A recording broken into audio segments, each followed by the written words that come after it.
আসসালামু আলাইকুম। স্বপ্ন ছোঁয়া এগ্রো ফার্মের আরও একটি ভিডিওতে আপনাদের সবাইকে স্বাগতম। আপনারা দেখতেই পাচ্ছেন মাটির হাঁড়িতে আমি যা দেখাচ্ছি এগুলো হচ্ছে মিশরীয় ফার্মি মুরগির বীজ ডিম এবং ডান পাশেই রয়েছে কোয়েল পাখির কিছু বীজ ডিম।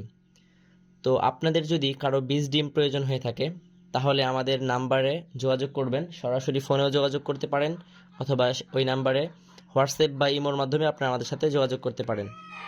তো আমার বাসায় আরও বীজ ডিম রয়েছে, আপনারা চাইলে বীজ ডিম সংগ্রহ করতে পারেন আমাদের থেকে।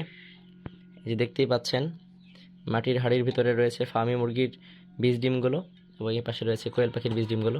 মাশাল্লাহ, সাইজ মোটামুটি ভালোই, ডিমের সাইজ মোটামুটি ভালো, যার কারণে বাচ্চাও আশা করি ভালো সাইজের আসবে। আপনারা যাদের ইচ্ছা রয়েছে বীজ ডিম নিয়ে বাচ্চা ফোটানোর, তারা আমাদের থেকে চাইলে বীজ ডিমও সংগ্রহ করতে পারেন। এবং শুধু বীজ ডিমই নয়, আপনাদেরকে বিগত ভিডিওতে দেখিয়েছি আপনারা চাইলে আমাদের থেকে বাচ্চাও নিতে পারেন, কারণ আমাদের বাড়িতে ছোট করে একটা ইনকিউবেটর মেশিন আছে, ছোট পরিসরে শুরু করেছি। আপনাদের যদি কারো বাচ্চার প্রয়োজন থাকে তাও আমাদের সাথে যোগাযোগ করতে পারেন। আবার যদি কারো বীজ ডিমের প্রয়োজন হয়ে থাকে, সেটা যে কোনো কিছুর হোক, ফার্মি মুরগির হোক, কোয়েল পাখির হোক বা অন্যান্য যে কোনো কিছুর হোক, আপনাদের যে কোনো কিছুর ডিম অথবা বাচ্চা যদি লেগে থাকে তাহলে আমাদের সাথে যোগাযোগ করবেন।